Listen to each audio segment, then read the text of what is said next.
What is up, everyone? It's Quinn here, and in today's video I'm going to be talking about some league-winning fantasy football wide receivers. I did a very similar video a couple days ago with the running backs, and this video is going to be a pretty similar style. Instead of me just throwing some names out there, I'm actually going to dig into some data, look back to 2017, look at all the league-winning wide receivers we've had since then, kind of figure out where these guys are being drafted, what types of players these guys are, and then I'm going to throw out some names that I think could potentially be league winners this season. So I'm classifying a league-winning wide receiver as a wide receiver who had a 16.7% win rate or higher. And I'm using that 16.7% win rate because in a 12-team league, if everything's equal, everyone should have a 1 in 12 shot of winning that league, 8.3 repeating percent. So just by drafting these 16 wide receivers, you at least doubled the chances of winning your league just on that one draft pick. So that's going to be my definition of league-winning wide receivers, and these league winners can be found in pretty much all rounds of your fantasy drafts. It's not only early round guys. Early, mid, late round, these players can really up your chances of actually winning your fantasy football league. And so I split this video up into three kind of sections here, split these wide receivers up. We have wide receivers that were drafted in the first 3 rounds, we have mid-round wide receivers, and then we have some later round options. So we're going to start off by talking about the guys going in the first 3 rounds. And we can see, compared to the running back position, there's not as much upside going early wide receiver than there is going early running back. There were only 4 league-winning wide receivers within the first 3 rounds. There were only 2 league-winning wide receivers within the first 2 rounds, compared to the running back position, which had 9. And that's not to say that you shouldn't go early wide receiver. Running backs are just kind of more volatile. Maybe they have some more upside, but they're also a little bit riskier. Boom bust, there's more injury risk than the wide receiver position. So I'm definitely not saying that you shouldn't go with wide receiver in rounds 1, 2, or 3, but just kind of understand what you're drafting. You're looking more at security than you are at that potential ceiling. So the 4 league-winning wide receivers we have in this range are Tyreek Hill in 2018, CeeDee Lamb in 2023, and then Antonio Brown and DeAndre Hopkins in 2017. So we actually had gone a decent stretch without having a league-winning wide receiver in the early rounds. 2019, 2020, 2021, 2022, we didn't have any. CeeDee Lamb broke that last year. And so you can kind of see here, 2 of these guys went in round 1, CeeDee Lamb, Antonio Brown. Both those guys broke 22 plus points per game. And then the 2 guys that went in round 3, they broke 20 plus points per game. So that's kind of what we're going to be looking for when we're looking at this year's crop of wide receivers. And I just kind of want to run through the wide receivers going in the first 3 rounds and talk about whether or not I think they have a shot at being league winner this season. So we're going to start off with CeeDee Lamb. And, I mean, obviously it's not crazy to say that he can be a league winner. He has that type of upside. He literally just did it last year. And in a very similar offensive situation, he definitely could be in a spot where he repeats his production from last year. So CeeDee Lamb, definitely think he has 22, 23 plus point per game upside. And then for Tyreek Hill, he just kind of missed out on a league-winning season last year. He had a 14% win rate. He was at 23.5 PPR points per game. I definitely don't think it's crazy for him to be able to get up there. I mean, we saw him do it in 2018. Definitely an ADP difference where he was a mid-third then. Now going to be, probably a top 3 pick in most leagues. But I still think he has that nuclear upside. We saw it last year. Tyreek Hill definitely could be a league winner. And then next up is going to be Jamar Chase. And I do believe that with a healthy Joe Burrow, Chase does have the upside to give you 22 plus points per game. He was trending that way heading into year 3, 17.9 points per game as a rookie, 20.2 points per game in year 2. He's actually someone we're going to see as a league winner in the mid rounds, I believe, for that rookie season. And the only reason he flopped last year was because of the Joe Burrow injury. That was definitely out of his control. So going from pretty much 18 points per game up to 20, that year 3 could have been 22, 23, and so I definitely think Chase could end up being a league winner this season. Then we have Amon-Ra St. Brown, and I really like Amon-Ra, but I feel like unless he goes totally nuclear in the touchdown department, which hasn't necessarily been his game early on in his career, it's kind of tough for me to see a league-winning season. Last year, he averaged over 10 targets a game. Like, is he going to see an increase from that? Like, that was already an insane level of volume. He scored 10 touchdowns, averaged 20.7 PPR points per game, but you just kind of look at that offense. Laporta should only continue to get better. Jameson Williams may actually be emerging as a true wide receiver too. They didn't really have like a true established number 2 last year, or at least a guy that like we're really worried about and someone who was fantasy relevant. So J-Mo definitely could have a bigger impact. And then I also just think Jahmyr Gibbs should be more involved as a pass catcher. So I'm not saying Amon-Ra has like maxed out at 20.7 PPR points per game, but I just don't know if there's a ton of room for him to really improve unless he just, like I said, goes crazy in the touchdown department, scores a touchdown a game, and just based on how much the Lions use these running backs near the goal line, Sam Laporta being a red zone threat, I guess I'm just not super, optimistic that he is going to go nuclear in that touchdown area. The next guy is Justin Jefferson, and while I do think he's definitely talented enough to eventually have a league-winning season, I totally think at some point he's going to hit that 16.7% win rate. I just don't think this is the situation for him to do it in because he has not yet hit 22 PPR points per game. So now it's kind of tough to see it happening where if he hasn't done it in previous years with Kirk Cousins, is he now going to do it with Kirk Cousins gone, playing with Sam Darnold, rookie J.J. McCarthy? I'm just not super optimistic that that's going to happen. I think at some point it will happen. Maybe J.J. McCarthy hits, ends up being a great rookie quarterback or, a great quarterback moving forward, and he can hit it in future seasons, but I'm not banking on it here in 2024. Then we have A.J. Brown. Not super optimistic either with A.J. Brown. He's never cracked 18 PPR points per game. This is a very similar offensive environment to what he's been dealing with over the past 2 seasons. I guess really the only massive change, like player-wise, would be Saquon coming in, which I don't think helps A.J. Brown. I mean, maybe they even go more run-heavy than they've been in previous seasons, and Saquon's, probably more of a receiving threat than what they've had. I guess DeAndre Swift also a receiving threat, but I don't think Saquon's going to, vault A.J. Brown up from 18 or, below 18 now to 22 plus. So A.J. Brown, don't really think it's going to happen. Then we have Garrett Wilson, and it might seem kind of crazy to project him to go from like 12.5 points per game, which is what he saw last year, to like 22 plus. And I'm not saying it's like a super likely outcome, but I feel like that type of season is definitely in the wheelhouse for a guy like Garrett Wilson. He has proven that he is plenty talented. If Rodgers comes back playing like even close to the level we saw him at in 2021, which might be a long shot coming off the Achilles at his age, but if Rodgers is actually giving him quality quarterback play on an offense that has very limited pass catching weapons, Garrett Wilson has been a target funnel in his first 2 seasons. I definitely think Garrett Wilson has the potential to just go nuclear. It truly cannot be understated how rough of an offensive environment he's been in. His quarterback play has been terrible. The offensive line was awful last year, and he's still giving you decent production. You upgrade the offensive line, you upgrade the quarterback position big time. I think Garrett Wilson definitely could potentially hit that peak season if he scores in the touchdown department, and him and Rodgers, just ball out together.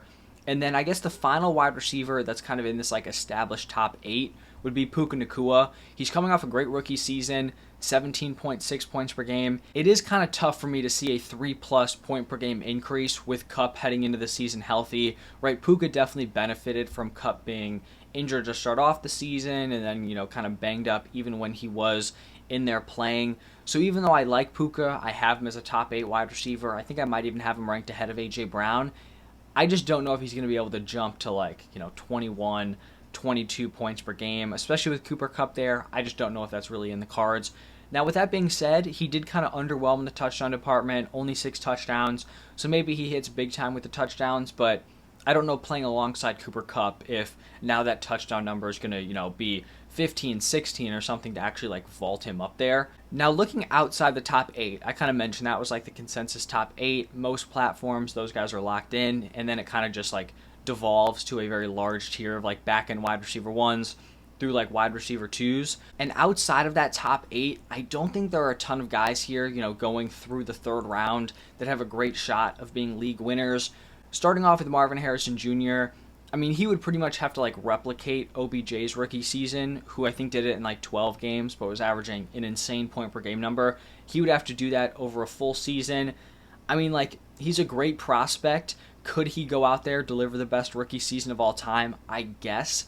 But even guys like Puka, Chase, who were league winners as rookies, and we're going to get to some other guys that were rookie league winners, they were not being drafted where Marvin Harrison Jr. is being drafted. Like, with where he's going, like early second, at worst probably like late second, he's pretty much expected to give you 16, 17 plus points per game. So for him to actually be a league winner, like he's having to give you 21, 22 points per game. And that just seems like a really tough task to ask a rookie wide receiver to do, because an amazing season, like him completely balling out, smashing, like if you told me he scored 19 points per game this year, I would be like, wow, that's an amazing rookie season, like legendary rookie year. And he would need to give you like 2-3 points per game more than that to actually end up being a league winner, and in terms of his win rate. So a little bit weary on that, not something I'm banking on. Even guys like Jefferson, Chase, like they wouldn't have been league winners if they had his current ADP, and we know that those are two of the most talented wide receivers in the NFL, and both those guys had great rookie seasons. Then we have guys like Devontae Adams, Chris Olave. I don't know if they're going to have the offenses that kind of lift them up, carry them to that fantasy production. We saw Devontae Adams really thrive in terms of commanding targets last year, but the production just didn't follow. If it didn't follow last year, they also added in Brock Bowers. Tough for me to see him getting that same volume, and then it's also just tough to kind of project him to now take that volume and be like a super efficient option who's breaking fantasy, like just not super optimistic that's going to happen. Chris Olave's had solid production through 2 seasons, but he's got the same quarterback situation as last year with Derek Carr. It's just tough for me to see. Like, he would have to take such a massive leap, and he hasn't really had anything, in his offense that would spring that leap. At least a guy like Garrett Wilson, he's getting a massive quarterback upgrade. Chris Olave's not getting that. Then you have guys like Nico Collins, Brandon Ayuk, Deebo Samuel. You can throw DJ Moore in there, even though consensus ADP, he's not going in the 3rd round. But all of those dudes are just in very, very crowded wide receiver rooms. So barring an injury, which is something like, an injury could obviously open things up, but it's not really something I want to bank on here. Barring an injury, it's just tough to see those guys having a nuclear ceiling because they're competing with other top weapons. Nico Collins with Tank Dell, Stephon Diggs, Brandon Ayuk, obviously Deebo, Kittle, CMC in there, the reverse of that for Deebo Samuel, and then DJ Moore, Rome Odunze, Keenan Allen. So with those crowded wide receiver rooms, I'm not saying they're bad picks. I'm not saying they don't have any type of ceiling, but to truly break fantasy, I just think you need to be like the clear number 1 in your offense. Then looking at Mike Evans here, within this current Bucs offense, I feel like 2023 Mike Evans was very, very close to his peak, and he was a league winner last year, but it was at a much lower ADP. With Chris Godwin moving back into the slot, I think we're probably going to see a dip in Evans' production, and even if he replicates what he did last year, going in the 2nd round, he would not have been a league winner. It was the fact that he was going in like the mid/late round area last year that led to him being a league winner. So not super optimistic with Mike Evans. We have Jalen Waddle, Cooper Kupp. These guys are wide receiver 2s on their current offense. Tough to expect a wide receiver 2 to be a league winner. Michael Pittman, he's been a fantasy wide receiver 2, for the last few years, and now has more wide receiver competition than ever, so not expecting it there. I think out of all the guys that are on the screen here, these like guys outside the top 8, Drake London might be the guy who I think has the best chance of hitting a league-winning win rate, and it's kind of like that Garrett Wilson argument where he's proven he's talented, he's now in a much improved offensive situation, Kirk Cousins coming in, doesn't have a ton of target competition, so if I kind of had to throw a dart on someone outside the top 8 wide receivers, it probably would be Drake London. Like for most of these guys, I'm not saying this is like, a likely outcome. It's going to be rare. It's going to be like a peak season for these guys to hit it. But if I think one dude could do it out of this group, I'd probably be putting my money on Drake London. Now shifting away from those early round wide receivers, now looking at the guys going in the mid rounds. So rounds 4 through 8. If you guys have been watching my draft strategy videos, round 4, 5, definitely a sweet spot for drafting the wide receiver position, and we have a few players that kind of fall in that area here. So we have Cooper Kupp 2021, Juju Smith-Schuster 2018, Stephon Diggs 2020, Deebo Samuel 2021, Jamar Chase 2021, and then Mike Evans 2023. So just, trying to find some similarities between these guys. I don't think there's like one overarching thing that all these guys have in common, but Cooper Kupp and Stephon Diggs both had notable quarterback changes. So this was Stephon Diggs' first year with the Bills. Him and Josh Allen really kind of unlocked each other. Cooper Kupp, this was his first season with Matthew Stafford. He went nuclear with Stafford at quarterback. Some other guys, Juju, Deebo. Juju was heading into year 2. Deebo was heading into year 3. This was kind of just, projecting young wide receivers to take a big step forward. Both of them did. Jamar Chase, this was his rookie season, so you were getting him, round 6. as like a top rookie prospect compared to now having to pay a second round price for Marvin Harrison Jr. And then Mike Evans just kind of sticking out as like the proven veteran where people just thought his situation got way worse. They thought he had a massive downgrade. I mean, he did have a downgrade going from Tom Brady to Baker Mayfield, but I think people probably underestimated how great of an offensive coordinator Dave Canales would be, maybe underestimated how awful the Bucs offense was under Byron Leftwich in the previous season. Based on the names I just went through, the best bet seems to be going after either young, ascending wide receivers or guys who have proven that they're talented, who might be unlocked in a new situation or with a better quarterback. So my two favorite options, given that kind of criteria, the first one is going to be George Pickens. He's being drafted as the wide receiver 29, a late 5th round pick, and he's flashed, some upside so far in his first 2 seasons. He was the wide receiver 48 in points per game in year 1, wide receiver 36 in points per game in year 2. He's clearly talented, but the Steelers have really just lacked, decent quarterback play to kind of unlock him. He's also been competing with a guy like Deontay Johnson, who is very talented, and so you have 2 solid wide receivers in a really bad passing attack. It's going to be tough for either of those dudes to kind of unlock themselves, be a high upside player. So last year, Pickens, even though he was wide receiver 36 in points per game, he was 1st in yards per reception, and he was 5th in yards per target, a very, very efficient option. And so I think heading into 2024, he's going to have a quarterback upgrade either way. If it's Russ, it's fine. I think he's manageable, can get the ball out to a guy like George Pickens. If it's Justin Fields, people can criticize him as a passer all they want, but look what he did with DJ Moore last year. Even though he didn't have the best overall passing season, DJ Moore had by far the best fantasy season of his career. So I think either way, George Pickens is getting a quarterback upgrade. And then I know people really like to crap on Arthur Smith. And trust me, I'm someone who was very negative on him last year. But I don't think it's a complete lock that Arthur Smith is just going to be awful for George Pickens. As an offensive coordinator with the Titans, he actually did a great job. And this is something I've talked about a few different times. But the reason why he did so well with the Titans is that he completely maximized his superstars. Derrick Henry, A.J. Brown, he got them the ball. He really ran the offense through those two. It makes no sense because then when he went to the Falcons, he just completely shifted away from that. And then his thing became we're going to try to have everyone produce, especially the guys that are not our best players. We're in the red zone. Let's not give it to Bijan Robinson or Kyle Pitts or Drake London. Let's run some trick play for a Scotty Miller or a Jonnu Smith. So he really got away from that. With the Falcons. Hopefully he gets back to what he did with Tennessee here with the Steelers. But we look at A.J. Brown. He was very efficient with Arthur Smith. He was wide receiver 30 as a rookie, so had a great rookie season. Put up 17.7 PPR points per game in year 2. And his rookie year, I think he was 2nd in yards per reception, 3rd in yards per target. He was producing with Arthur Smith as the offensive coordinator. So I think George Pickens is an interesting option in the mid-rounds. And then funny enough, actually his former teammate, Deontay Johnson, being drafted as the wide receiver 38, a late 7th, and Deontay, on paper, it looks like he's going from one rough offense to another, but at this point, I'm cautiously optimistic about this Panthers offense. I'm not saying they're going to go out, they're going to be a top unit, but they have definitely put in a lot of work to make this situation a lot better for Bryce Young. They brought in Deontay to be his wide receiver 1.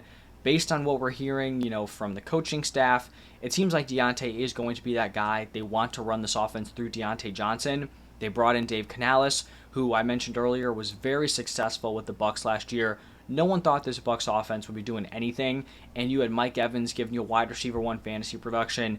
Baker looked probably the best he's looked his entire career. So I think Dave Canales is going to do big things for Bryce Young, big things for this Panthers offense. And then I also just have enough confidence that Bryce Young is someone who can support his weapons. I think the jury's still out on what type of ceiling he can have. Not super high on him for fantasy because I just don't think he's ever going to be this dude who's giving you insane passing volume. He pretty much has no rushing upside. His upside seems very capped as a player, both fantasy and real life. But I definitely think he's someone who can distribute the ball, feed a wide receiver, and I think Deontay Johnson may be that guy for the Panthers. And he's actually someone who has proven that production. He was the wide receiver 6 in points per game in 2020, averaged 17.7 points per game. So Deontay Johnson, George Pickens, those are going to be my 2 mid-round targets for guys who I think could have league-winning upside. And then the final segment of wide receivers here, we have the late round wide receivers. And so first up, we have 2019 DJ Chark, we have 2023 Puka Nacua, we have 2018 Tyler Boyd, 2020 Justin Jefferson, 2019 Terry McLaurin, and then 2019 Devonta Parker. And so when we're looking at this grouping here, I think the obvious thing is that out of these 6, 3 of them are rookies: Puka Nacua, Justin Jefferson, Terry McLaurin. And so you might say, like, in this later round wide receiver range, we want to be throwing darts at like young wide receivers. And I think that's definitely fair. I mean, we can see here they have paid off. They've had that very high ceiling. The tough thing is that really only one of these dudes is one that we probably could have like actually projected, right? Like Justin Jefferson was a round 1 pick. If you start throwing out darts to find like the next Puka Nacua, you're going to miss a whole lot more than you're going to hit, like throwing darts out at day 3 wide receivers. So I'm fine throwing darts on young options. I do think fantasy's gotten a little bit smarter where you are no longer going to get like even Justin Jefferson, right? He was a very good prospect. You're not going to get Justin Jefferson at like pick 168. Even guys like Xavier Legette, Ricky Pearsall, who were not as good of prospects as Justin Jefferson on worse landing spots, they're still probably like going in that same range. So rookies definitely have gotten pushed up draft boards. But if you want to be throwing darts on late round rookies, I think that's totally a viable strategy. And then the tough thing here with these other 3 is that you should not really be aiming to find like the next DJ Chark, the next Tyler Boyd, the next Devonta Parker, because I think DJ Chark was heading into year 2, Tyler Boyd maybe year 4, maybe Parker was also year 4, but pretty much what these guys had in common is that they hadn't given you good fantasy production yet, so they were kind of underwhelming in their previous seasons, and then they just came out of nowhere and had really solid seasons where they averaged, around 15 points per game. That is not like an archetype you want to be targeting, because there are going to be so many wide receivers out there who have underwhelmed, not giving you great fantasy production. It really is like finding a needle in a haystack, trying to pick out like, this guy hasn't been great for 3 years, but I think he is going to be the one exception where he's now going to just have a massive year 4, a massive year 5. It's just not something I actually want to be chasing here. But I just did want to talk about one late round target who I do think could be a league winner, and that is going to be Curtis Samuel. He's not, on this rookie track, and he's also not really on like the veteran track where he hasn't had a breakout season yet. He's a guy who is being drafted as the wide receiver 51, has hit a 14.1 PPR point per game season, but now he's just in by far his best offensive situation. Josh Allen at quarterback. This Bills passing attack is going to support weapons. The question is just who's it going to be? And when we look at the other weapons, you have rookie Keon Coleman, you have year 3 Khalil Shakir, you have Dalton Kincaid heading into year 2. There's just a lot of young options, a lot of uncertainty. If those guys aren't coming in and hitting, early on, I would not be shocked if Curtis Samuel ends up being this team's wide receiver 1. And being the wide receiver 1 for the Bills is definitely very, very valuable. So I think Curtis Samuel is someone who could end up being a league winner as someone who's being drafted in like the later rounds here, outside of round 10. So that's like the one late round dart I'm looking at. If you like a rookie, you like a specific guy like a Jalen Polk, a Xavier Legette, I totally get it, and I'm totally cool with throwing those darts. Those are players that I'm also fine with, throwing darts on. But that's pretty much going to wrap it up for this video. Talked about the 3 different sections, the early round guys, the mid round guys, and then the late round options. Threw some names out there for you guys. Hopefully you enjoyed the video. If you did, do me a huge favor, hit that like button, subscribe to the channel. Thank you all for stopping by, and I will see you in the next one.